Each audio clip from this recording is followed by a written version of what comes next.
Johnny Kitagawa is who we're talking about today. He is said, if you've never heard this name, he is said to be the godfather of J-pop. Have you heard of this man?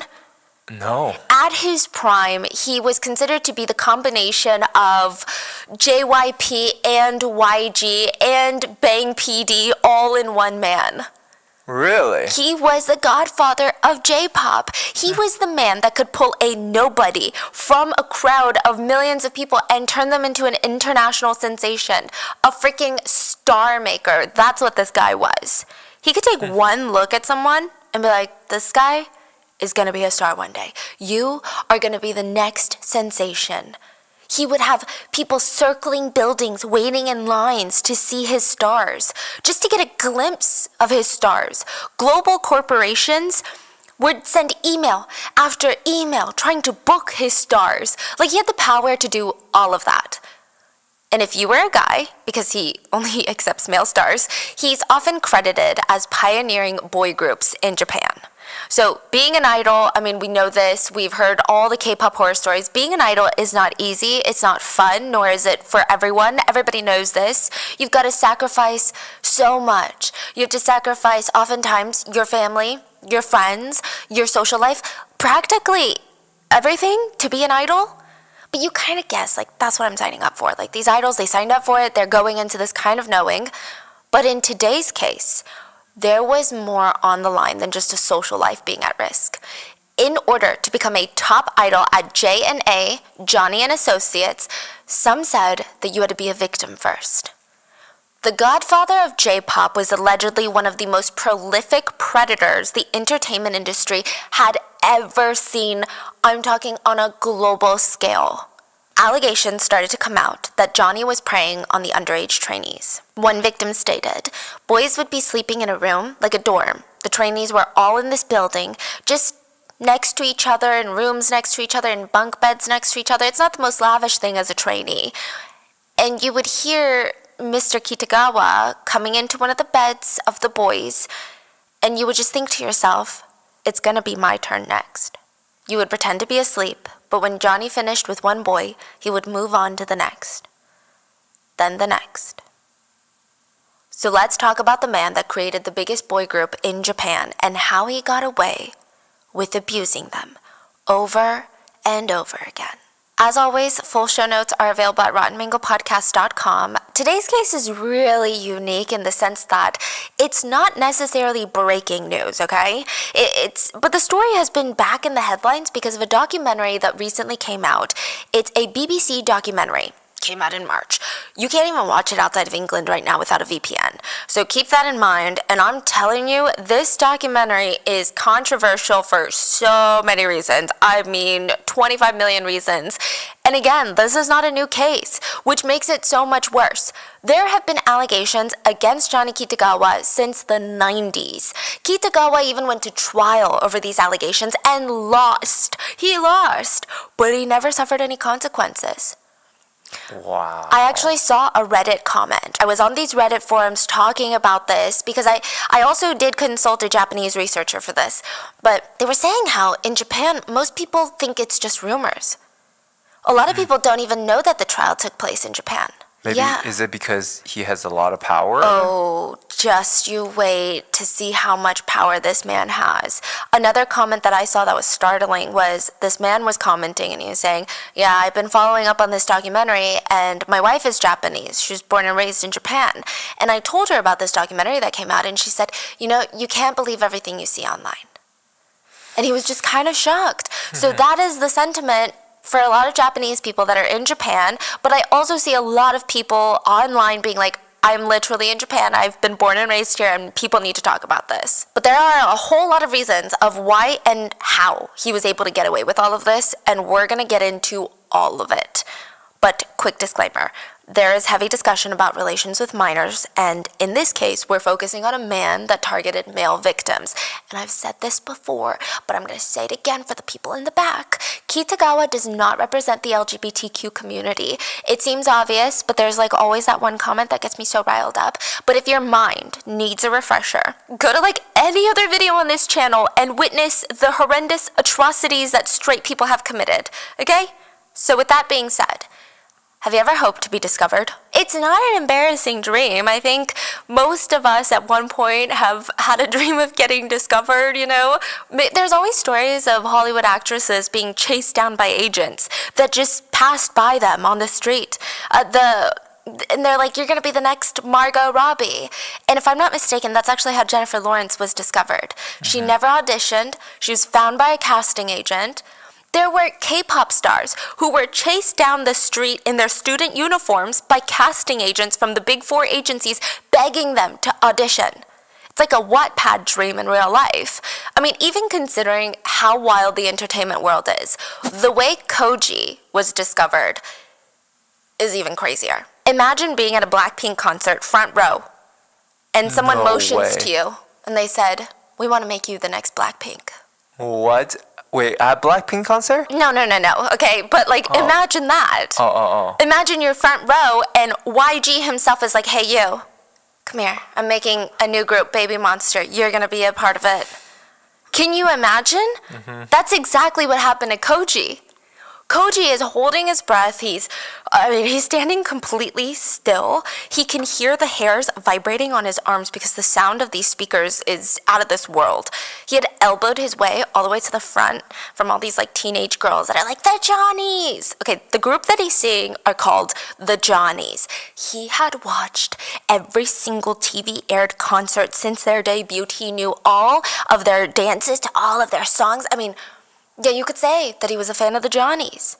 There's 4 Johnnies on stage, literally like Blackpink, okay? Koji has the hard job of trying to watch every single one of them. His eyes are like bouncing, one. He's looking at all of them. He wants to just soak it all in. And he's so focused, but from his peripheral vision, he catches a man behind the stage. Like, you know how you can kind of see behind the stage? There's just like this creepy looking middle-aged man peeking his head out and staring directly at Koji.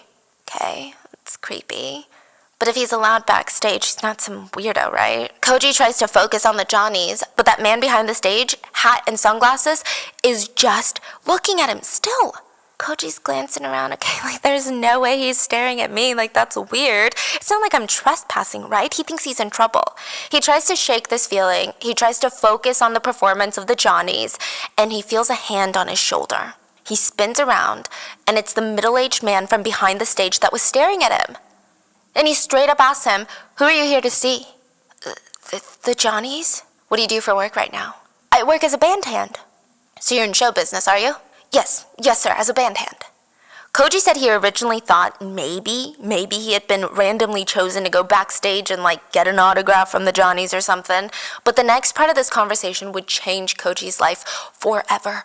The middle-aged man looked at him and said, nice to meet you, son. My name is Johnny Kitagawa, manager and creator of the Johnnies, and of this whole concert. This was the Johnny that named the Johnnies. That's who they were named after. Koji is thinking of a way. He's like, okay, maybe I need to ask him for an autograph right now. But before he can even ask, why don't you come work with the Johnnies? We always need extra band hands. What do you think? I'll look after you. So a band hand is someone that travels with the band and they set up and they're assistants, but they're not even like sound check managers. They're just helping set up the stage and stuff. And this is how Koji Matsushita became Kita Koji. That's his stage name. The all-star band member of Johnny Kitagawa's newest band called the Four Leaves.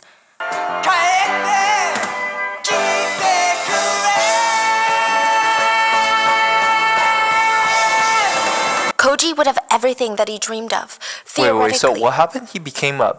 what did he become? He became a band hand, but he started as a trainee at JNA, and he became the newest member of the biggest group of JNA at the time.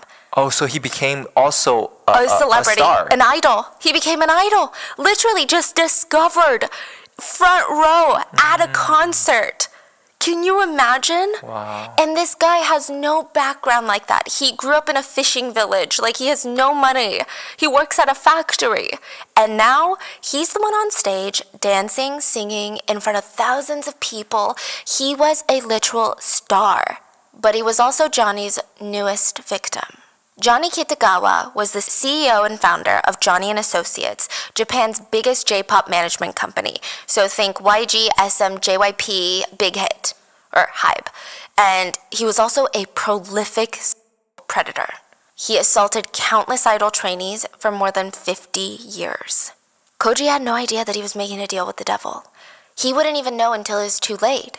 He had entered into the devil's den. That's how he describes it. And sure, he's training under this massive company and he would debut as one of the biggest boy bands. But behind all of that, there were these really, really dark things that were just going on behind the scenes. After Koji retired, he wrote a book on everything that happened to him. He dedicated a page to call it His Public Warning, a cry to all the other trainees and idols at J&A Agency. He detailed all of the assaults that he endured under the mentorship of what many consider a predator. And once this book comes out, the floodgates open. Allegation after allegation starts flooding out against the Godfather of J-pop. One victim stated, "I wish I could forget what happened. I wish I could. He once visited me when I was at home with my parents. My parents put his air mattress in the same room as mine. That night he placed my private parts in his mouth. You wouldn't believe it. My parents were sleeping in the next room." Another victim said, "Mr. Johnny liked to yell from the bottom of his lungs to call someone. Usually it'd be like, 'You, come here!' And then you'd have to go to the dormitory restaurant, eat with him. And the next time he'd say to a boy, 'You, get in bed!' That was the one you really didn't want to hear." Another one stated, "When I was lying in my bed, he suddenly burst into the dorms, and I was alone. There was no one else in the bed. He slid in beside me, and I thought he was holding something strange. He took it and rubbed it on my private parts. It was like a sticky lotion. Then he continued to assault me, like full essay. I was scared, so I didn't turn my head to look, and it just really hurt. It hurt really badly. And afterwards, he asked me, 'Do you want something?' And I said, I don't want anything." He said, "You definitely want something, I'm sure of it." I said, No. In the morning, I woke up and there was $500, which was placed next to my bed. Mr. Kitagawa also R-worded another trainee who lived in the same dorm, but he was known as the Star Maker. He could make an idol out of thin air. He could turn anybody into a star. He could make the world fall in love with you, but he would take your soul first. A lot of celebrities are accused of selling their souls for fame, making a deal with the devil. To many people, Johnny Kitagawa was the devil, but he didn't make any deals. He was so powerful, he could just take your soul if that's what he wanted, and there was nothing that you could do about it. So let's talk about J&A. It is often dubbed the boy band factory, and it is founded and run by Johnny Kitagawa. Johnny Kitagawa's parents had immigrated from Japan to the US before the US banned all immigration from Japan. Love the anti-Asian sentiment, okay? Johnny was actually born in LA. Yeah, he was born in LA a decade before the start of World War II. So he's born, and California is a great place to be now as an Asian American. Back then, it was not a good place to be. The US was so hostile against Japanese people, which just resulted in all Asians by extension, because nobody cared to recognize the difference, and nobody cared to recognize that Asia is made up of a lot of different countries. It was pretty rough for the Kitagawa family. Johnny had 2 older siblings, and they all probably suffered some form of discrimination and racism growing up. So the whole family, when Johnny's like 10, get deported back to Japan. The government is like, "We want everyone out of here." Yeah, this is 1 year before the US starts putting Japanese Americans into concentration camps. So they narrowly avoided this. But it doesn't seem like it gets better for Johnny in Japan. I'm not exactly sure how accurate this is, but there's not much that I could find on Johnny's childhood. Apparently, he narrowly avoided an air raid at one point in Japan. So the guy is just like going through a war, and this world war is heavily impacting him. When he's 16, war is over. The family moved back to LA, and LA is just not what you think it is today. It's not big, it's not diverse. It was still predominantly dominated by white people who had a lot of Asian hate left over from the war. Like, what's new? I get it, like people lost family members and friends in the war, but they took it out on their Asian neighbors who were also American-born citizens. So it's like, what's going on? Where's the common sense? It is not in this room. So Johnny spent most of his time in a place called Little Tokyo in LA. It's like a small area near downtown that's got a lot of Japanese shops, restaurants, grocery stores, and it's just a way for Johnny to shield himself from the hate. He freaking loved it in Little Tokyo. He would hang out there every single day, and he loved going to the theater, he loved watching movies, and he just had a thing for show business from the get-go. Like, he loved it. He starts translating for shows that are coming into town, so if there was like a Japanese singer that would come into Little Tokyo, he would offer to translate for free. Japanese singers would come and tour LA. He would be like, yes, on the front lines, like, I can speak both languages fluently. And it was a pretty lucrative career path. Somehow this leads to him flying back to Tokyo and translating professionally for the US Embassy in Tokyo. We just know that he was translating until he was about 26 years old. That was like his main career. And he was bored out of his freaking mind. It is the US Embassy. He's a low security clearance translator. I'm sure most of the conversations that he's translating aren't even that juicy. They're not even privileged information between the two countries. It's just like this person lost their passport. And in Tokyo, he decides to coach a middle school baseball team. This is so random, but a lot of people are like, yikes, okay, maybe this is where it starts. Or at least that we know of, it's alleged. I don't know if he was good at baseball. I couldn't find anything in his childhood that indicated he was a baseball fanatic, that he played baseball, but he knew the rules of baseball. So I don't know. He just taught these middle schoolers how to play baseball. And even more random and confusing, these middle schoolers were pretty good at baseball. Like, it's so random. They started competing in baseball tournaments, and after each game, the boys would follow Johnny back to his apartment because these are middle schoolers. Johnny's middle-aged. They would follow him back, and they thought it was so cool that he was this full-fledged adult. He would have all of these imported snacks from the US that were very hard to get in other areas of Japan. It was just fascinating to these middle school boys. He had access to American movies that a lot of Japanese people weren't watching at the time. And Johnny's sister Mary, she's kind of pertinent to this story, but and also to the company later. Mary ran a bar near the US Army base in Tokyo. So Johnny would take the boys there, which again, imagine being a middle schooler being taken to a bar. Like, this is the coolest thing that could ever happen to you. Of course you're gonna go. They would eat spaghetti, which also at the time, another rare food to find in Japan. They would hang out, eat spaghetti, and eat snacks, and these boys are allegedly the first victims of Johnny's predatory behavior. You know how every company has like an origin story? Like, oh, the founder was in his mom's basement. You know the ones? Johnny and Associates, the biggest J-pop agency at the time, has a strange origin story. The story starts with a play called West Side Story. Side note, this is at a time where most plays did not have people singing and dancing. Like, most plays were people just acting. It was just straight theater. And it said that singing and dancing plays were popularized by African Americans, and it's entirely possible that the emerging African American music culture had this huge influence on Johnny, considering he was super into jazz and dance. So, which they never get credit for that, but anyway. So he takes 4 boys from the baseball team to see West Side Story, the play. They're singing on stage, they're dancing on stage, and their lives changed. It was ballet meets jazz style. The boys were so fascinated. Johnny took them again to see it the very next day, and then the next day, and the next day after. They went practically every single day until the play stopped airing. They would all giggle on their way back home just dancing through the streets, and they thought about how cool would it be to dance on stage. And Johnny starts thinking. This was at a time in Japan, and I'm telling you, he really was a pioneer for boy groups, maybe even in K-pop, because the way he did it is fascinating. At the time, when you saw a group of men on stage performing and doing anything musical related, it's kind of what you imagine a traditional band. Everyone has an instrument that they play, and they're pretty sedentary on stage. Like, they'll stand there and they'll play their guitar, and you have one lead singer, and most of it is just kind of a little bit of jumping with the music, but that's about it. But Johnny was like, no, what if they don't play any musical instruments and they just focus on dancing on stage? Which is most of the boy groups now, right? And the girl groups. Recently, with the rise of Elvis Presley, Johnny is like, there is so much money to be made in the teenage girl market.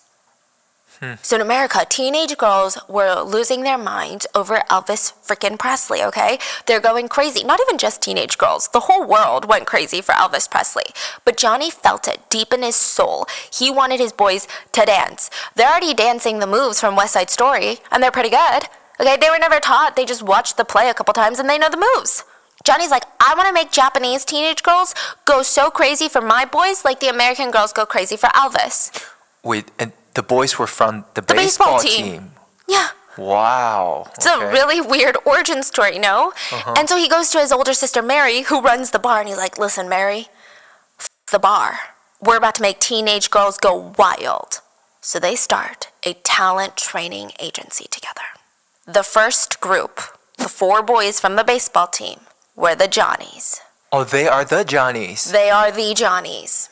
Wow. He trained them for the next 3 years, wanting them to be the next Elvis. He even invested money in taking them to LA to get more vocal and dance lessons.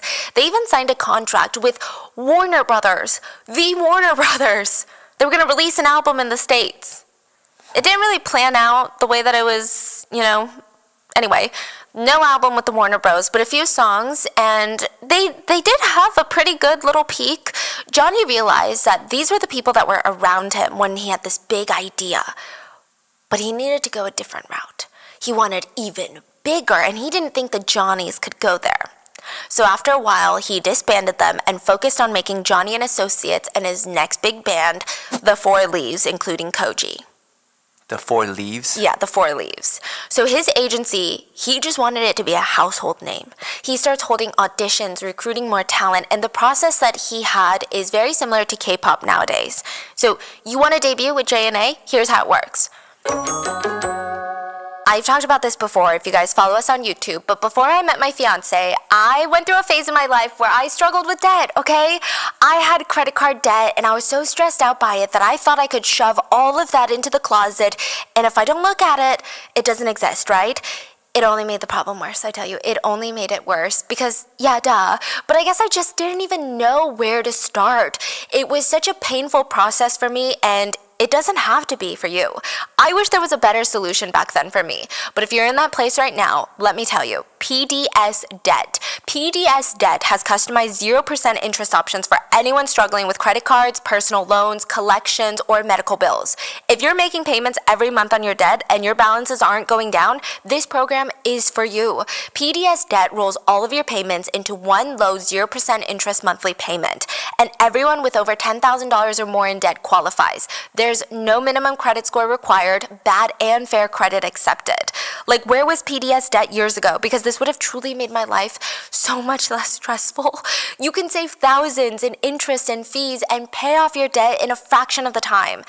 And look, little tip from me, ignoring it does not make it go away. In fact, when I first started tackling the problem, it felt so good and empowering. And right now, with rising interest rates and high cost of living, it's the time to finally take that initiative.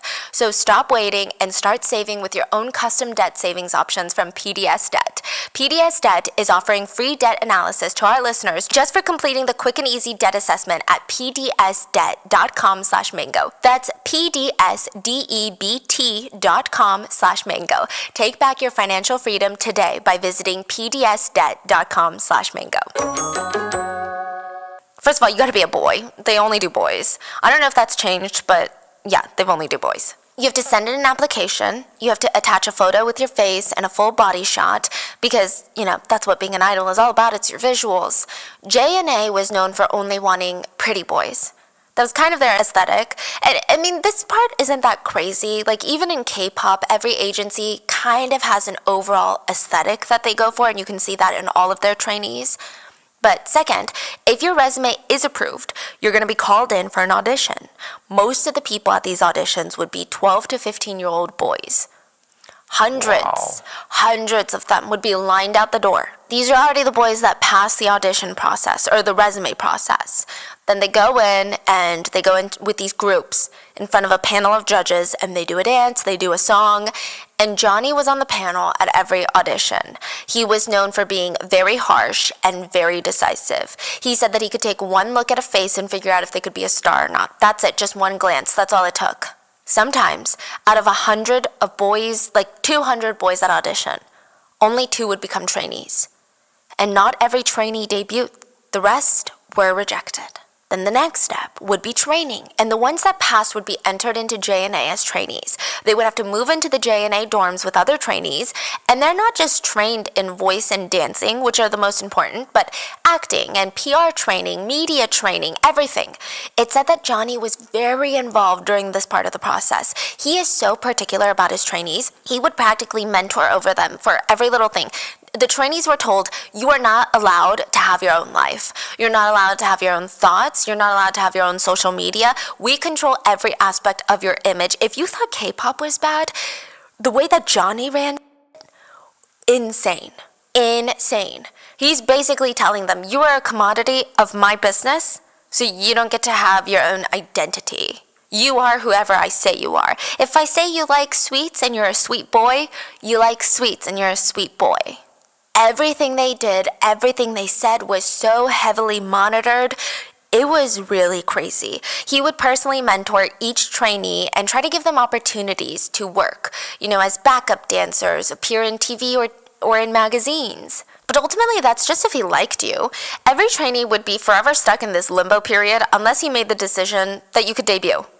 Johnny was the only person that could make that decision to give these trainees an actual career. Keep this in mind. After debut, Johnny is way less involved, but the idols would shift into this very strict manager and PR world and enter the life of an idol. Johnny and Associates was basically a boy band factory. Again, this is when this stuff is so rare. Boy bands back then were instrumental. They were all about the instruments and the drums and the guitar. But now you're talking about a bunch of boys, teenage boys, that are just dancing on stage. This was a completely new concept back then. And it killed it. The business model was ingenious. Johnny was a genius marketer. He understood the average Japanese person and how consumerism worked. He knew that in order for teenage girls to be able to spend money on his boy groups, he needed to not only win the love of the teenage girls, but their parents. He's like, no mom is gonna sit there and be like, yes, my daughter, please go crazy over this half-naked man on TV. So he wanted all of his boys to be wholesome, innocent, good examples, good role models, relatable, someone that even parents could get behind when they were interviewed. That's how he made his boy groups.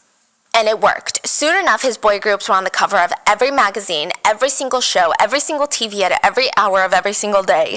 They were in ads for things like real estate, like contact lenses. They were practically everywhere. Some of his artists even collaborated with big Western names like Bruno Mars. J&A was one of the biggest players in Japan's entertainment industry, not even their pop industry, just entertainment. They were releasing new groups left and right, and the only thing that they had was the ultimate power. Not just a little bit of power, not just a little bit of money, ultimate power. So, fun fact, Johnny did not let anyone use the idols' photos without explicit permission from him. The idols were not caught outside by paparazzi. The idols were not allowed to post on social media. Photos weren't allowed to be used in newspapers or in print or even online. Even J&A's own website didn't have pictures of their idols until 2011. Wait, why? He wanted full control of photos and how they get used. He would sue people if they used any of his idols' photos without explicit permission. When it came to music, Johnny owned the rights and masters to every single song that was ever created by any of the idols, ever. Johnny personally has control over the idols' image, their public image, public perception, and their literal image, like literal photos. If anyone wanted to use a song, they would have to get permission from Johnny himself. He controlled everything, which I know what you're thinking, that's freaking annoying. Why would anyone want to work with Johnny? The public loves Johnny's idols. So all of these newspapers, these magazines, these TV shows, they are begging for Johnny's permission because they will get views. They will get revenue because people will tune in as long as Johnny's idols are in their media. He could control basically every magazine, every newspaper, every TV station, everyone, because all of his boys were the it boys. And one of those boys was Koji. Koji has a really, really strong inspirational origin story. He grew up in a fishing village where everyone would scoff at him because, if you tell anyone from a small town that you want to be an idol one day, they're just gonna laugh at you, okay? Koji's parents could barely afford food. They're like, you're gonna be an idol? You can't even afford anything but rice right now. When it was really bad, his whole family gathered around a table of just rice and beans. And if you think about the way that a lot of Asians eat in general, it's a lot of like family sharing. So just to have rice and beans on the table, it's pretty dire financial situations. I think as a kid, Koji starts dreaming up all of these ways of making it big. He thought, you know what, I'm going to be an Olympian. That was his first dream. Olympic champion. His dream was to get a gold medal and represent Japan and make his parents proud. That was his ticket out of poverty. It's not a random dream. He actually was pretty good at gymnastics, but being an Olympian is very, very expensive. He did not have the proper gym, trainers, coaches. He's good, but there's no way he's going to go up against the best of the best athletes with world-class training behind them. He just had to come to terms with it. It's really hard to be an Olympian when you're broke. And life is very unforgiving. So by the time that he's 15, he ends up dropping out of high school and he's trying to support his parents. This is where his dreams of becoming an idol start. He grows up very fast. He tries taking all these odd jobs in the fishing village, but he decides, I need to go to Osaka, get into a factory, and send money back home because I'm not making good income. This is where he gets exposed to the idol world. It's a bit random, but a lot of these factories, the workers would live in dorms, and they would have this little common room with a TV, and you could eat like ramen and stuff. He and his roommate were the two teenagers. That's it. Everyone else was like middle-aged men working in this factory. And I guess they felt bad for the two teenage boys. So every time the two teenage boys came in, the TV, at the time they only had like 10 channels, and they watched the news. So they'd be like, oh, poor kids. Okay, let's turn on, I don't know, what do young people like? And they would turn on a random show, and it would always be idols dancing and singing, and Koji would get so into it, he would literally drop everything, go directly in front of the TV, and dance along. And these old men would just be watching and clapping, and they would try to dance along too. It was like really cute, okay? But Koji was the Johnny's biggest freaking fan, okay? This is before they were disbanded, and they were Johnny's only boy band at the time. Which, side note, Johnny's is now used to refer to any of Johnny Kitagawa's idols. Okay. So you're like a junior Johnny if you're a trainee at JNA, and then you could be like, oh, that's a Johnny. It's just a term for they work for JNA. Anyway, Koji freaking loved it. It was the highlight of his day. Koji would go to sleep at night dreaming of his life if he were an idol. His friend was a bit more realistic, and he just had fun dancing and singing. He never thought that he could ever go on stage. So Koji slowly transitions from working at this iron factory to being a band hand. Someone that travels with the band, helps them set up, like an assist, right? And it's a freaking rough job. It is not glamorous. At least for Koji it wasn't.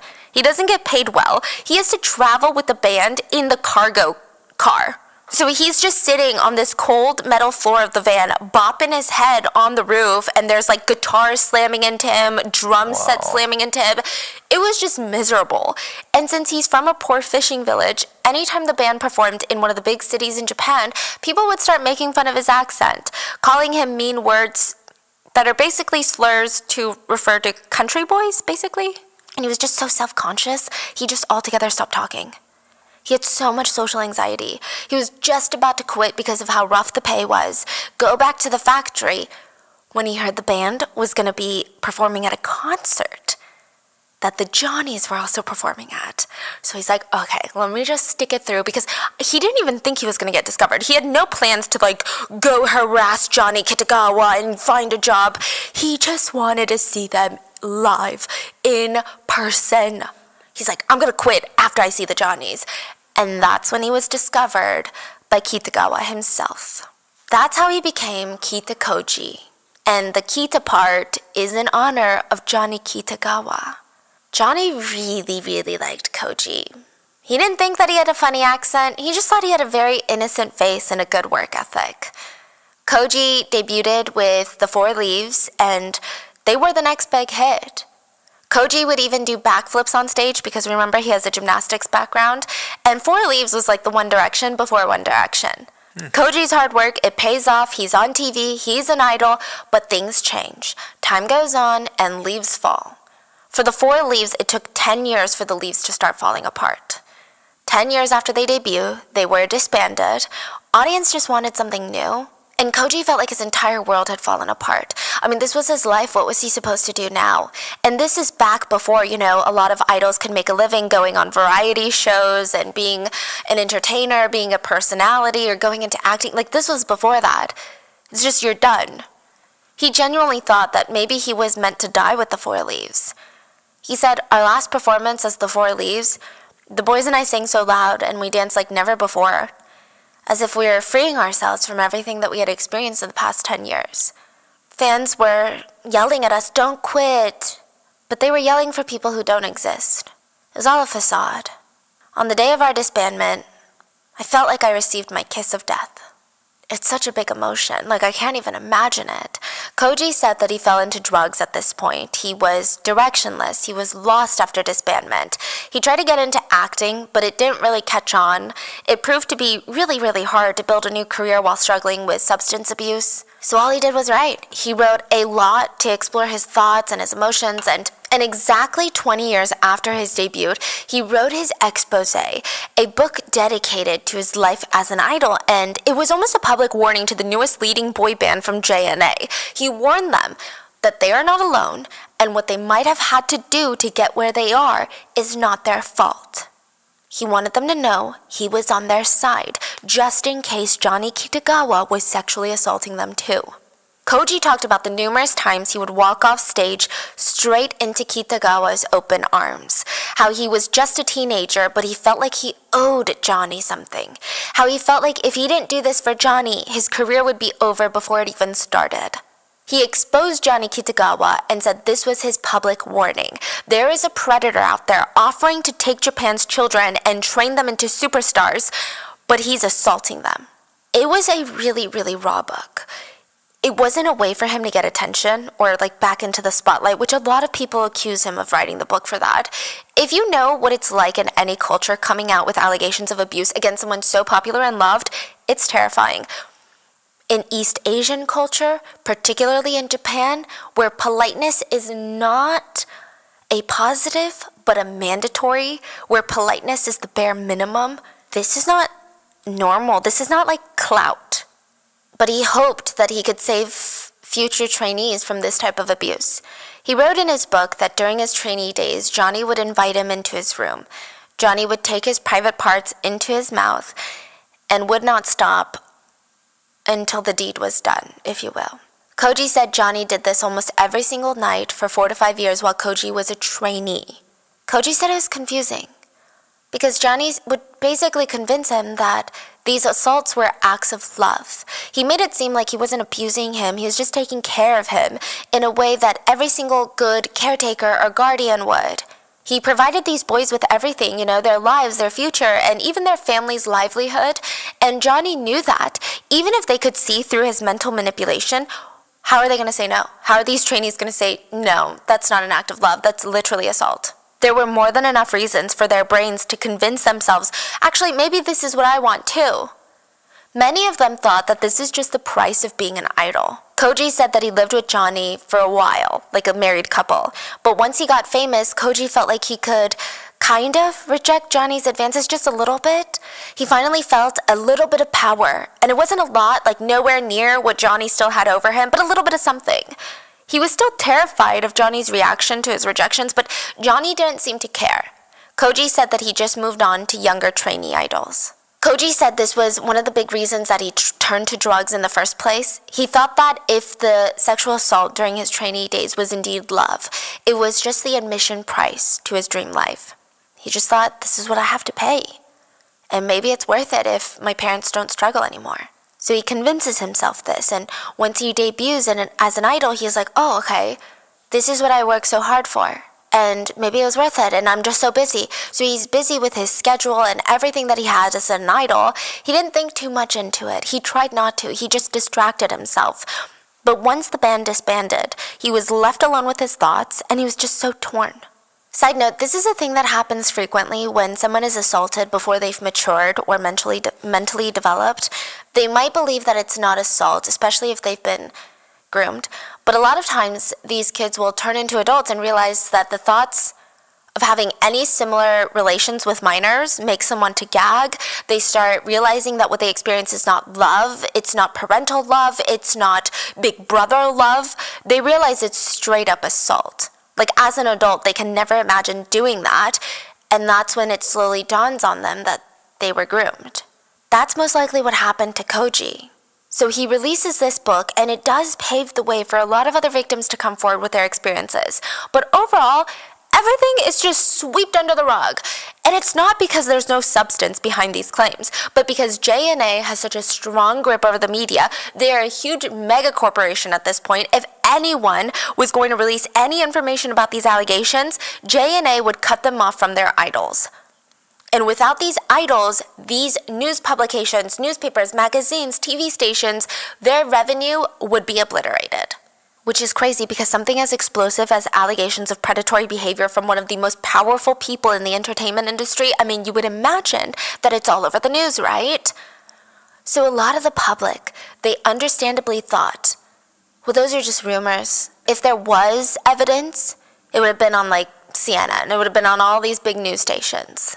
Some people went as far to claim that Koji was just looking for another moment in the spotlight. They chalked it up to him struggling with being irrelevant. Side note, I know there might be people like, well, oh my god, people always sleep with their bosses to make more money, and then they want to say something about the power imbalance later. Koji? Okay, first of all, that whole thinking is really messed up. But Koji wasn't even making idol money, okay? I just want to tell you, even now it's pretty common knowledge that idols, especially in J-pop, K-pop, they still give a pretty sizable chunk to their labels. But back then, Koji was making $1,000 a month. That is calculated with inflation. Near the end, when he was the peak of the peak, like imagine he is Blackpink, he's BTS, okay? Well, maybe not on like a global scale, but you get it. Like, he was the top name in J-pop. He was making $17,000 a month, which is a lot, don't get me wrong. But can you imagine being Taylor Swift and making $17,000 a month? Think about how much the agency is pocketing. They're pocketing probably millions of dollars a month. Yeah, sounds like they give the idols like 0.1% of what they actually making. Absolutely nothing. Like, you're the it guy of the nation making $17K a month. It doesn't even make sense. The 4 Leaves was bringing in millions of dollars of revenue for JNA every single year, and Johnny was just taking it all. When the band was disbanded, JNA paid them a small severance fee of $70,000.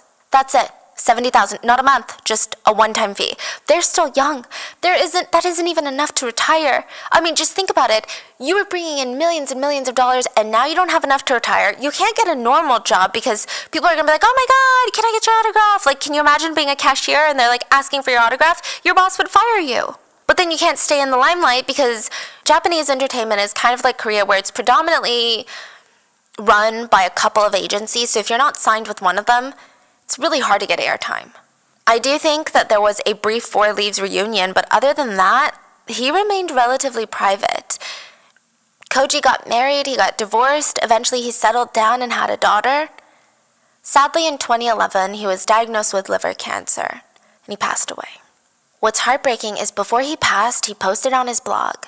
His final entry was released by his management company, and they said that Koji lived a happy life and asked his fans to not grieve for him. He even addressed Johnny and Johnny's business partner / sister directly, saying, "Thank you, I'm grateful for you." He had every right to be angry and bitter about the abuse, but he wasn't. He just wanted to show gratitude to the people in the business that had made his dream come true, even if it was only for a little while. But that doesn't change the fact that the story doesn't really have a happy ending. After Koji, many more boys become Johnny's prey. The next book to come out was written by Ryo Natakani. Natakani was one of the original members of the very first band. He was part of the Johnnies. He was one of the baseball boys. He had known Johnny since his middle school days, since his baseball team days, and he alleged Johnny was sexual with all of them while he was coaching baseball. He said some of their middle school baseball teammates were as young as 11 years old when the assault started. Natakani alleged that at least for him, Johnny would invite them to his apartment, and it was the first time that Johnny and Natakani were alone. And Johnny said that, just like be comfortable. Natakani did not have anything to worry about, or at least he didn't think so. He trusted Johnny like an older brother. But that's when the sexual advances started. Johnny started touching him through his pants, eventually undressed him, And it was weird because he made it seem like it was completely natural and completely normal. He would say things like, "Oh, if you do this, this feels good." And he just kept going until Natakani had finished. Natakani had no idea what the hell was going on. I mean, he's still so young. This was the first few years of being a teenager, and this is back in the 50s, where I don't know if they even had sex ed. They had no means of figuring it out. There was really no readily accessible internet where these young kids could realize what was going on. So he thought, okay, well, maybe this is how people hang out. He went back to some of his baseball teammates, and they said, you know, the same thing happened to me too. Once they realized that Johnny had done this to all four of them, they thought, oh, well, then for sure this is just a normal thing. Because it happened to all of us. I mean, it does feel strange, but maybe we're just young.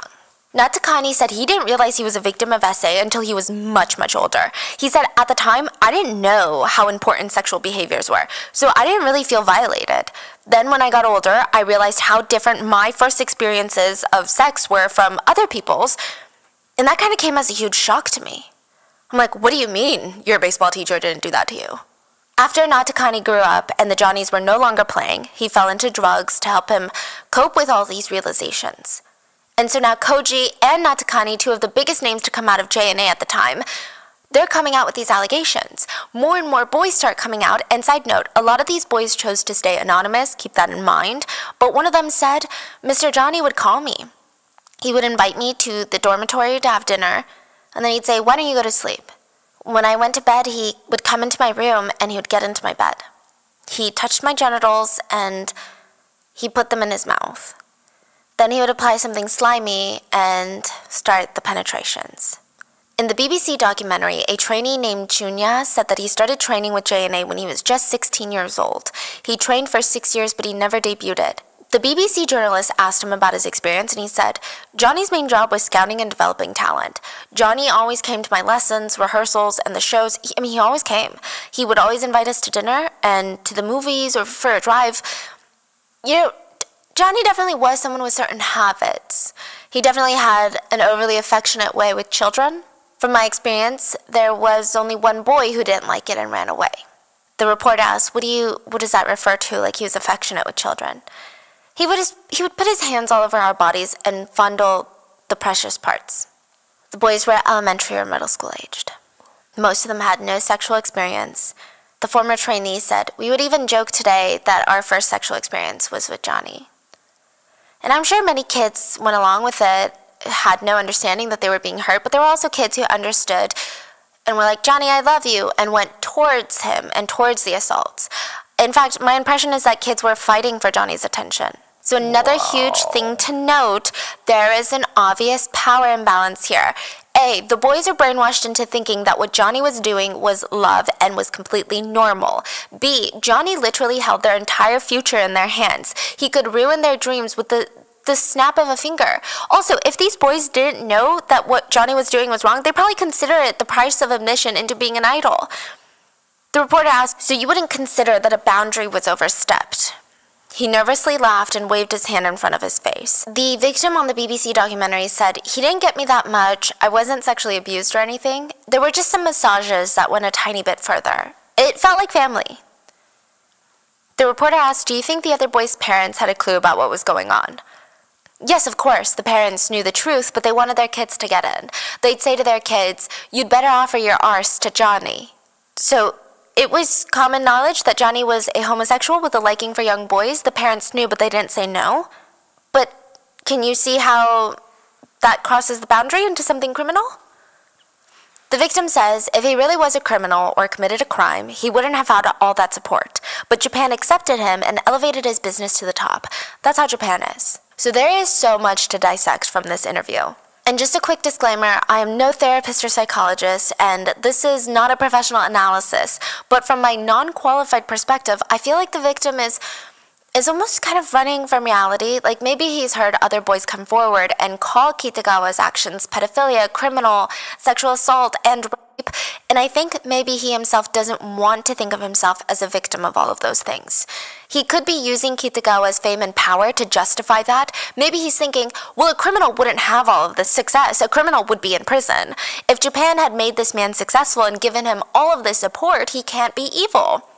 That's a fallacy. Someone can be a hard worker and a business genius and a master marketer and also be a pedophile and a rapist.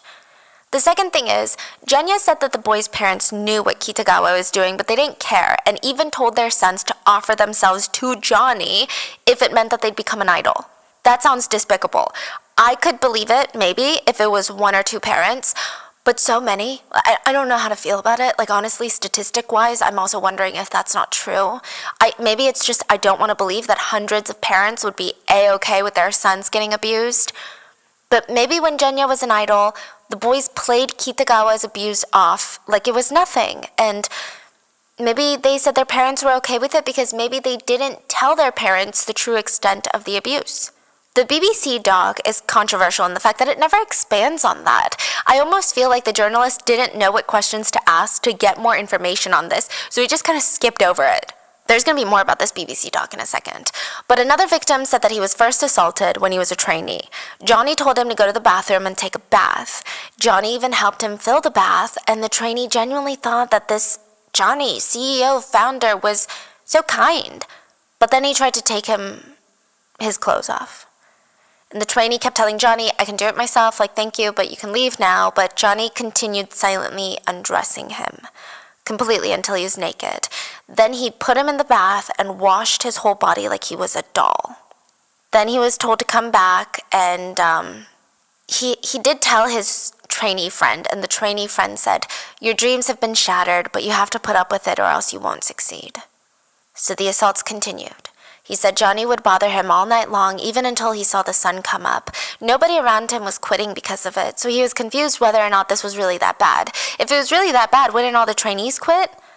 Besides, there were no other adults that you could really talk to about it, so it was hard to speak up. He said, the boys that became famous thanks to Johnny, their lives changed the moment they entered the agency. I think they're all just very grateful. But their careers are very different from the sex crimes that took place. So I think that's what makes it even tougher for victims. On one hand, you have a predator. On the other hand, when this predator is not preying on you and assaulting you, he can be sweet and kind and a business genius that can make your career dreams come true. You almost start to reason with yourself that this is the price you pay. One victim states that they were assaulted by Johnny, but said this, to put it simply, I don't dislike Johnny. In fact, I really like him. Even now, I love him. Johnny was really a wonderful person, and I owe him a lot. I still think that we are treated with a lot of love, which is why I can smile and talk about what happened now. A lot of the victims even talk about wanting more attention from Johnny and almost fighting over him because it was a status symbol to be favored by Johnny. It meant something for your career. One trainee said, and I think that this shows how complicated it is, this reminds me of the JMS cult situation, where girls would feel honored to be chosen as the Lord's bride, but on the other hand, they felt absolutely disgusted by what was being done to them because they were essentially being R-worded by a predator, but in their heads, they're like, I am the Lord's bride. It just became this exhausting internal mental battle that they should have never been forced to fight in the first place. The victim said, regarding Johnny's sexual harassment allegations, if I'm honest, I don't really think it was that bad. It's true that those things are something that really happened in the dorms. I just don't think that his motives for doing what he did was that bad. No one really dug deep into it. Everyone knew that it was just something that you have to go through as part of JNA, but nobody really cared too much about it. At the time, there were rumors that if you accepted Johnny's advances, you would be famous. So I don't think you can blame either side. To be honest, my dream was to be famous, so I think I would have just accepted it. Yeah, I think if it happened to me, I would have just accepted it. Wow. Again, Wow. I am nowhere near qualified enough to begin unpacking this, but let's listen to someone who is. The BBC doc did interview Nabuki, a therapist who specializes in helping male survivors of sexual abuse. He gave off really calming vibes, and he just had this aura that was very, very peaceful. He said, it can be self-protection in some ways to deny that it was abuse. In order to survive, you don't want to fight the abuse. So rather than the painful, traumatic sexual abuse trauma, why not make it more fun and loving in your memory? And often abusers, they will use this very natural thing to their advantage. It's also very natural for our bodies to feel pleasure, even if we don't want it. And often abusers will even tell them, look, your body, it's physically reacting, so you must be enjoying it, which in the long term is going to affect with your mental perception of this abuse.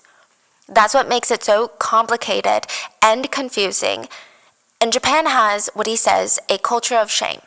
If something's your personal problem, you don't talk about it because it brings a burden to the people that you're talking to about. Yes, that's so... It's kind of a Korean thing as well. So any problem that you bring up to a group of people, you are now burdening them with this problem. Because if they didn't know this problem existed, they would not be in a pickle where they have to think, what do we do now? Sexual abuse makes it even harder in Japan, and especially harder for male sexual abuse victims. Side note, we're going to get into it, but another trainee kind of confirmed this mental manipulation that Johnny used, and they stated, we would go to Johnny's house. His house was like Disneyland. And it's not like I was sexually harassed every single time. Besides, I came to understand if I accepted his actions, I would gradually be appointed to better positions during TV recordings and magazine shoots. There was another trainee who rejected him, and he was always put at the edge of the stage where no one could see him. After all, I was just happy to see my band was doing well and that my bandmates were doing well too. So I thought that my actions possibly getting in the way of upsetting our band or making the band worse, or even disappointing the fans, I just didn't want to do anything that would cause problems. Wow. So he's thinking that if he reject him, his bandmates will suffer and fans will suffer. Because they wouldn't be featured anymore and they'd be like, why are you not putting out new music? Some people recommended that I go to the police at the time, but I was going to Kitagawa's place on my own accord. It's not like he forced me, and I didn't feel like I was hurt in any way, so I couldn't see myself as a victim. I think a lot of other former trainees also felt the same way. But essay is still essay, and allegations against someone Johnny's size should have been explosive, right? There were a ton of allegations coming out left, right, and center, one after the other, most of them including very moving, very detailed, specific statements from victims. So why was this not international news? Why is Johnny Kitagawa not talked about the same way that we now talk about Harvey Weinstein, R. Kelly, all these people? Why is he so beloved by so many? And from just these victim statements alone, we can conclude that there's probably more victims that have not come forward. So why haven't they, even anonymously? There are a lot of things that go into this. For one, these are male victims of sexual trauma. These boys, so far, all became victims in the 80s or 90s.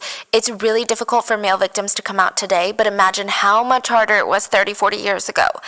The Japanese public, and really around the world, do not think that men can be victims of sexual crime. Rape is something that happens to women, and even then, nobody cares. Japan didn't even legally qualify men as rape victims. Japan's law up until 2017, 17, did not recognize that men could be victims of sexual violence. The age of consent also in Japan, to this day is 13. 13. Do you know what that means? That means if a person convinces a 13-year-old to have sex with them, no matter the age or power dynamic, that person cannot be held legally responsible because the 13-year-old was not tied down. Basically, sexual assault and exploitation of men isn't just taboo, it is invisible. The boys who came out only got judged. People would say, what do you mean you got raped? You're a man. That's like saying, what do you mean your wallet got stolen? You're 5'7". How does that even correlate? It doesn't even correlate. The victims who did come out on the record, meaning with their face and their names attached to the story, they had trouble existing in society afterwards. Not only did they have to deal with their trauma, but it was hard finding jobs who would hire them because a lot of East Asian cultures don't like troublemakers, don't like outspoken people. Because people who accuse other people of sexual assault, quote, rock the boat. And East Asia is known for not liking people who rock the boat and make waves. Japan also has huge politeness culture, and being impolite isn't just annoying or rude, it's socially unacceptable.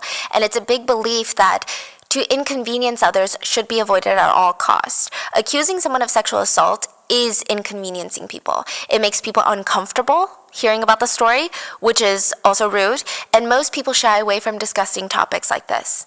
So this type of environment discourages victims from calling out their abusers, especially if they're people of power.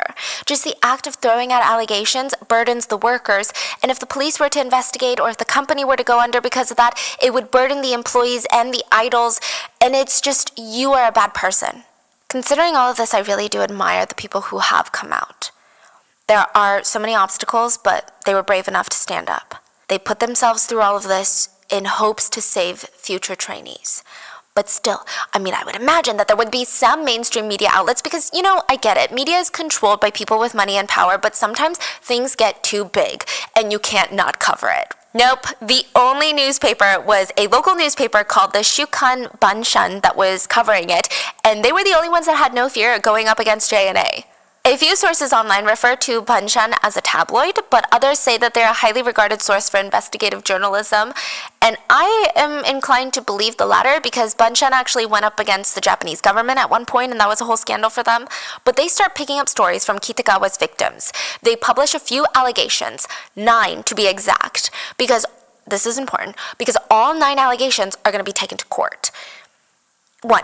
If the boys refused the advances, Mr. Kitagawa would place them in a bad position on stage, out of the limelight, or they would not appear on television altogether. 2. Mr. Kitagawa let the minors drink alcohol and smoke on a daily basis in the dorms. 3. When his underage pop group Junior 4 were taken under custody for shoplifting, JNA conspired with affiliated TV networks to put a lid on the story and keep it from being reported. This also happened with other similar incidents. 4. JNA and the particular office managers singled out members of the Four Leaves pop group for abuse and mistreatment. 5. Adult talent who had previously worked for JNA were treated coldly for long periods of time. 6. The underage boys were given such busy schedules they weren't able to attend school. 7. The talent employed by JNA were routinely not paid money owed to them. 8. JNA-affiliated fan clubs were managed in such a way that they ignored the fans. And 9. The mass media is scared of JNA, only prints flattering things about them. They published 14 articles about JNA, and the journalists were able to find 12 boys who gave victim statements. One of them was only 12 years old. This time the case blew up. Banshan basically alleged the top entertainment conglomerate of being rotten and being led by a pedophile. Of course, there's going to be a reaction. Kitagawa read the article, so did everyone else at JNA. This wasn't some ex-idol that came out, and this was an article that a reputable news outlet had published. This could bring down their entire company. So Kitagawa sued them. JNA sued Banshan for libel, which basically means they sued Banshan on the grounds that their article was full of lies, made them lose out on profit, and caused damage to the company off of falsehoods. Banshan fired back that their article was not full of lies, and that they were going to stand by the journalists that wrote the articles. They went to court. 2 of the 12 victims who talked to the journalists were willing to appear in court, and you have to remember these 2 victims were not subpoenaed. So technically they didn't have to testify because this was not a criminal investigation. They would gain nothing from it either way. They weren't being asked by prosecutors to do this. They just wanted to stand by what they said. But when the defense asked one of the boys what feeling they had towards Johnny as they sat there in the witness box, the victim said, "I wish he lived a long, good life."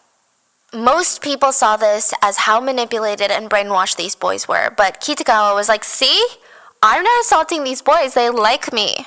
He denied everything in court. He said that the boys were lying and that this was affecting his personal image. He said that he couldn't sexually assault anyone because 20 years ago he had an operation on his private parts for a disease, and after that surgery he lost all sexual function. He submitted a medical certificate to prove this, but the certificate said nothing other than the fact that he had surgery. Now, you can have this surgery and not have your sexual function impacted. Like, it's not A plus B equals C thing. Mm-hmm. It's like, oh, I got LASIK surgery, so I can't have R-worded that person. Mm-hmm. It's like, I mean, it doesn't really make sense. Basically, the courts were like, you can't prove that your private parts don't work, so we don't really care if you had surgery or not. Johnny went on stage and he would just talk in circles, just really not answering anything. So I'll give you an example. When Kitagawa was being cross-examined, the prosecutors asked, or Banshan's side asked, simply put, why did boy A lie? Can you give me a short answer, please?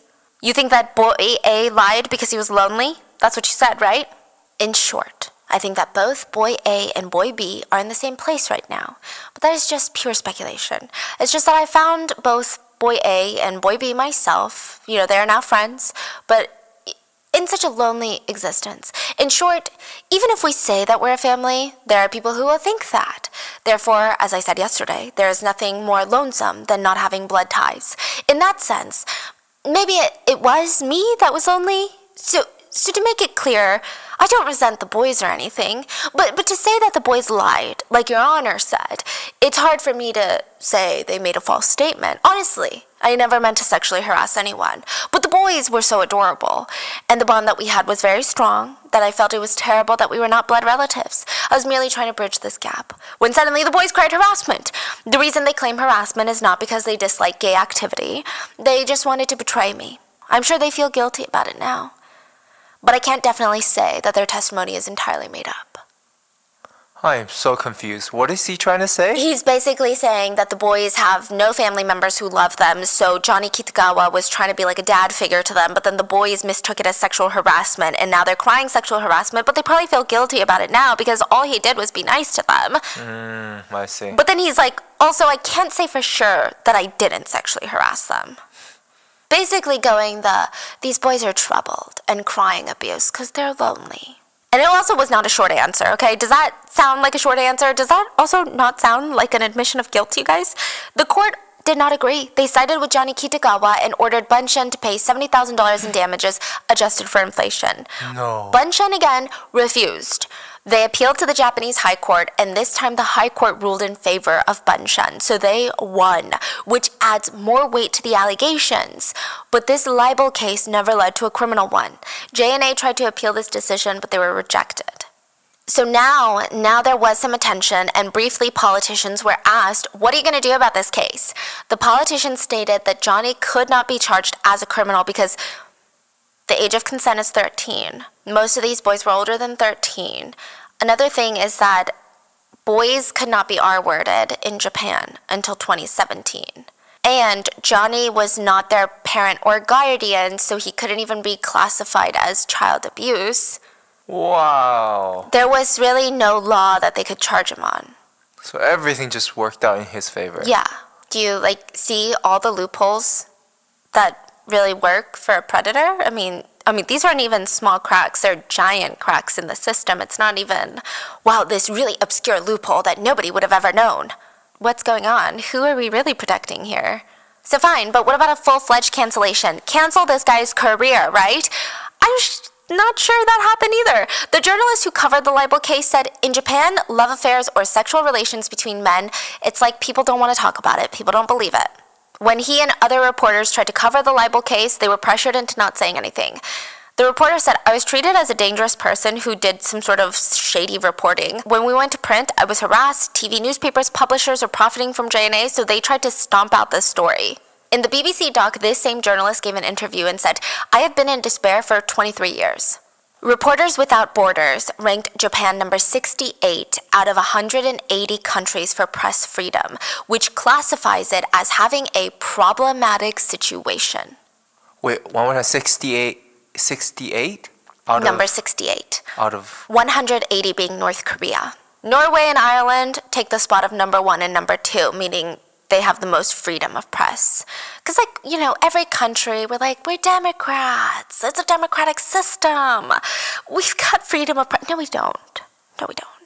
The Japanese government and businesses routinely apply pressure on the management of mainstream media, so it's self-censorship. It might not be government-controlled censorship like you would imagine in more communist areas, but it's self-censorship. It's practically the same thing.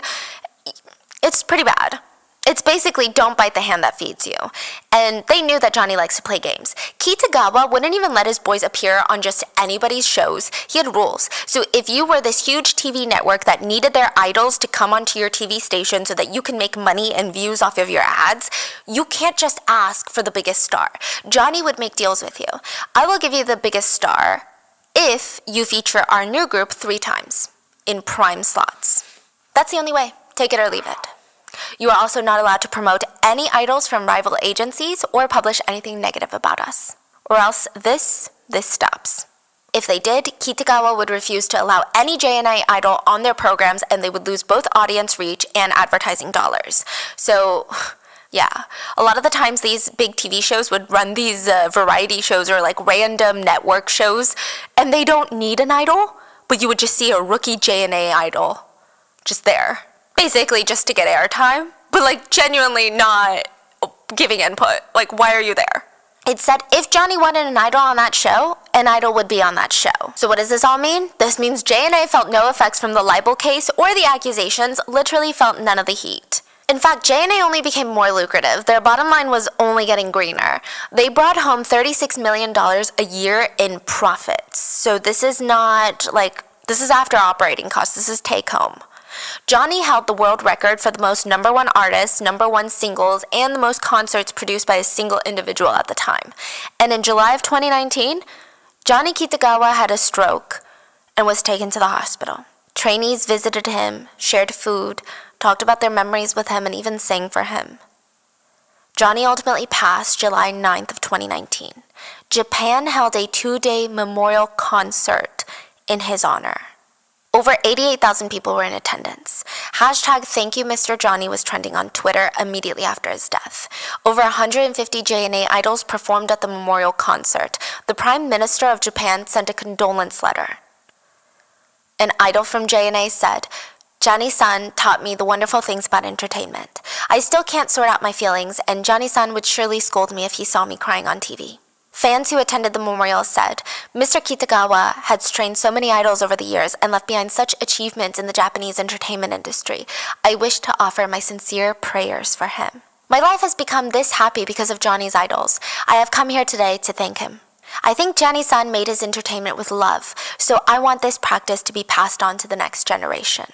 An idol from JNA even wrote a song as a tribute for Johnny's death, and I'll play a clip. The title is literally called Johnny, and some of the lyrics say things like, "Didn't know you would change my world. As a lover that would take your time. Am I good enough to take your heart and give my love? Will you go? Will you stay? Yes, I'm forever your lover, never leave you alone."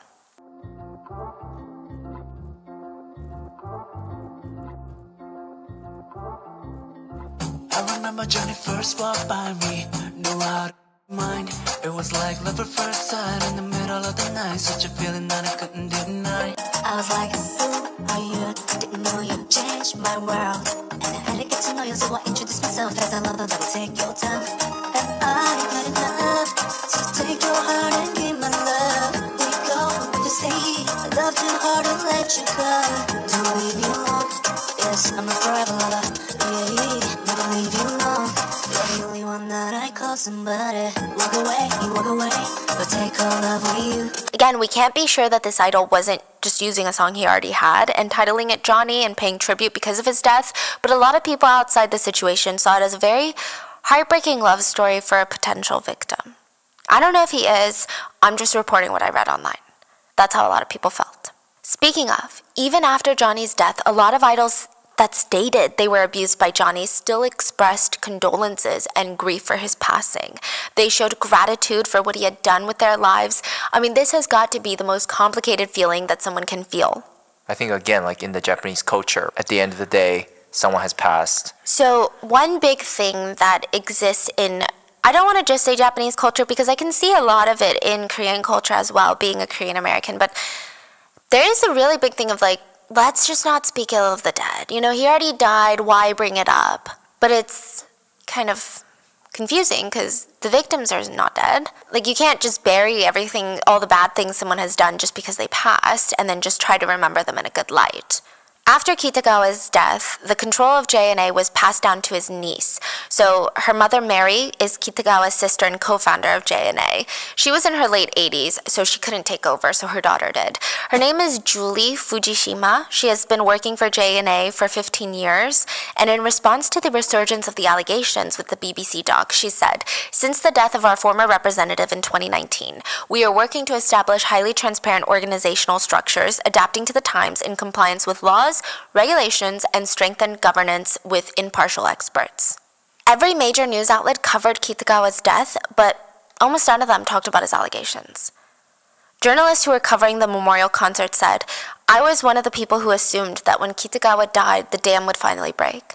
I assumed that there would be a flood of revelations now that he no longer had his hold over the media. When I asked about the lack of conversation, I was told, the Japanese don't like to speak ill of the dead." I find that a very unconvincing response. This wasn't somebody's grandfather. This was a very powerful person and somebody who is also a public figure. I think the media hid behind that excuse, that cultural taboo, because it was uncomfortable in many ways. They refused to say what everybody knew. Another thing, I see a lot of commentators online and a lot of them are stans of idols, and look, That is not a group that I want to mess with. But I just want to say, I don't think anyone wants anything to harm JNA's idols. No one wants to boycott JNA. No one wants to take down JNA. No one wants to take down the company and then the idols are left with nothing. Nobody wants that. I think more now, especially the fact that Johnny Kitagawa has since passed, I think people just want to understand the full extent of what happened so that the victims maybe can get closure, can get some sort of even payout. Because I don't think money solves anything, but they were already, like, think about it. You don't think it could solve a little bit of something, at least? Even symbolically? And to also learn how to prevent this from happening to the next generation, like, I think that's just what people want. I don't think people want JNA to go down. I don't even think they wanted JNA to go down when Johnny was around. I mean, maybe he would step down and someone else would run it, even if it was his niece. No one wanted. No one's sitting here like, take down the idols. No one's doing that. It's literally protect idols and future idols. But it's been a bit of a mess. Even the BBC documentary is super controversial. I do think that they would have highly benefited from having a Japanese reporter, someone that knows the cultural significance of everything, someone who could relate to the pressures that the victims faced. The interviews felt very journalist-led instead of participant-led. And the journalist didn't feel as understanding as I thought that he could have been. The tone that the reporter had throughout was, at least to me, felt very, I don't understand why this is happening, so therefore this shouldn't be happening in this world. When it should have been, I don't understand why this is happening, so please help us see whatever I'm not seeing. Help me see a cultural difference. Maybe that's it. Like, help me understand. Yeah, it's a lot more complex than you make it. Yeah, it's a lot more complex than like, well, we don't hate Johnny, and some of us actually wanted Johnny's attention. And the reporter is just like, that doesn't make sense. But it's like, no, but it's really complicated, okay? Like, so complicated. There's just so much. The documentary has also gotten a bit of pushback because it feels like trauma tourism. Like, oh, look what's going on in this country that's not ours, guys. They're crazy over there. Don't you feel better about being here? Kind of felt like that without bringing in the cultural aspect. It just felt very, you know, it feels like when people are like, the dark sides of K-pop, but they do it in a way that feels very much like, good thing we don't have that in Hollywood. When it's like, yeah, you do. You freaking do. But on the bright side, the documentary did spark a lot of international conversation, though I don't think that you can even view this documentary in Japan. And actually, a lot of Japanese netizens were not happy with this documentary. They commented, it's a story of the past, so why bring it up now? And I saw another comment that said, this is very rude towards the dead. Nakamura, the journalist who covered the initial libel case, the one that he said was mourning for 23 years, responded to that comment and said, then what are you going to do when your human rights are threatened? Someone else clapped back. Considering the mental pain of Johnny's talents, it's difficult for fans to know how to react correctly. I want to know the truth, but if the fans make too much noise, it'll have a negative impact on the activities of the talents who are just doing their best. Which I get it, but again, no one is going after the idols. But still, to not talk about it is not a great option either. So it's hard to know where to go from here. Some netizens compare Kitagawa to other famous pedophiles like R. Kelly and Jeffrey Epstein. But, I mean, I can see the comparison since they all targeted younger people, but I don't know. For them, even after death, because Epstein is dead, their reputations are completely ruined, rightfully so. They've been at least criminally and publicly canceled. Kitagawa's case is a bit different. He's still considered a legend in J-pop, and I can't imagine being one of the victims and seeing this guy still be considered the ultimate legend. What are your thoughts? I see some netizens arguing that art and personal life should be separate, but that's kind of confusing because no one actually holds actual idols to that standard. I mean, idols get canceled for literally anything, like gaining 2 pounds and they'll get canceled. So why are these big men in positions of power held differently? I don't know. What are your thoughts? Please just stay safe out there, and I will see you guys on Sunday for the mini-sode.